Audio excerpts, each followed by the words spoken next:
ሰፊ ልቡና የሚገኘው ከመፈተን ነው። ተፈትኖ የማያውቅ ሰው አትንኩ ይባይ ነው። ከሰው ጋር መኖር የማይችልም። ስለዚህ እግዚአብሔር ከመከራ የተነሳ አሰፋልኝ ያለ ቅዱስ ዳዊት ለዚህ ነው። መከራ ትዕግስትን እንዲያደርግ ትዕግስትን ተስፋን እንዲያደርግ እናውቃለን። ተስፋ ደግሞ አያሳፍርም ይላል ቅዱስ ጳውሎስ። መከራ ትዕግስትን ያደርጋል። ትዕግስት እንድናገኝ ብርቱ እንድንሆን። የሰው ልጅ እንደ አትክልት ነው። አረጋዊ መንፈሳዊ እንደሚናገረው አትክልት በፀሐይ ብቻ ማደግ አይችልም፣ ይደርቃል።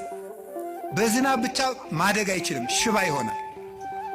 ስለዚህ ዝናቡ ያበቅልና ያሳድገዋል፣ ፀሐዩ ያበስለውና እንዲያፈራ ያደርጋል። ስለዚህ ሐሩሩን መከራ አድርጉት፣ ዝናቡን ደግሞ የእግዚአብሔርን ቸርነት አድርጉት።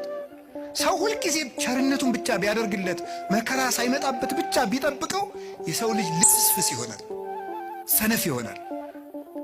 ዝም ብሎ መከራ ብቻ ቢመጣ ደግሞ ተስፋ ይቆርጣል። ስለዚህ እግዚአብሔር ምን ያደርጋል? ሰው አትክልት ነውና አትክልቱን ለማሳደግ ከመከራውም ጥቂት ጥበቃውንም ሳያቋርጥ ሁለቱንም እንዲፈራረቁ ያደርጋል። ክረምትና በጋን አላቋርጥም ብሎ ለኖህ የነገረው ይሄን ነው። ክረምትና በጋ መፈራረቃቸው ክረምት ብቻ በጋ ብቻም አይደለም። ክረምትም በጋም የራሳቸው ጥቅም አላቸው። በጋ መከራ ነው፣ ክረምት ደግሞ ቸርነት ነው። ሁለቱም ደግሞ ተፈራርቀው ይተረጎማሉ ተለውጠው።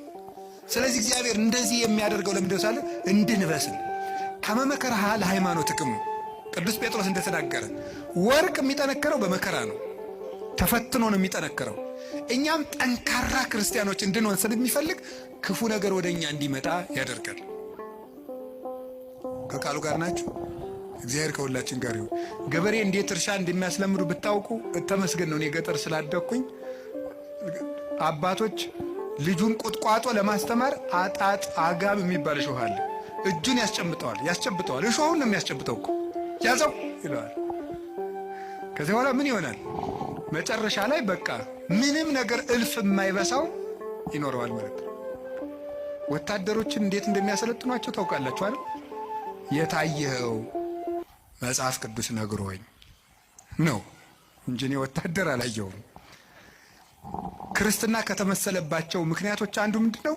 ወታደርነት፣ ውትድርና ነው፣ አርበኝነት ነው ያን የወከለው። ስለዚህ ለፍቶ ውሃ ጥሙን ችሎ ሩጦ ተሸክሞ እየሮጠ ተራራ እየወጣ ቁልቁለት እየወረደ በበረዶ እየረጠ በፀሐዩ እየሮጠ ነው የሚለምደው። ለምንድነው ሲባል ጠንካራ ድል የማይነሳ እንዲሆን ነው። እስመ ይኮነ ቀትልነ እምኀበ ሥጋ ወደም፣ ውጊያችን ከስጋና ከደም ጋር አይደለም። አላ ምስለ መኳንንት ርኩሳት እለ ይኮንንዎ፣ ለጽልመት ጨለማውን ከሚገዙት ከአጋንንት ጋር ነው ውጊያችን። ለስጋዊ ውጊያ ስጋዊ ብርታት እንደሚያስፈልገው ለመንፈሳዊ ውጊያ መንፈሳዊ ብርታት ያስፈልገዋል።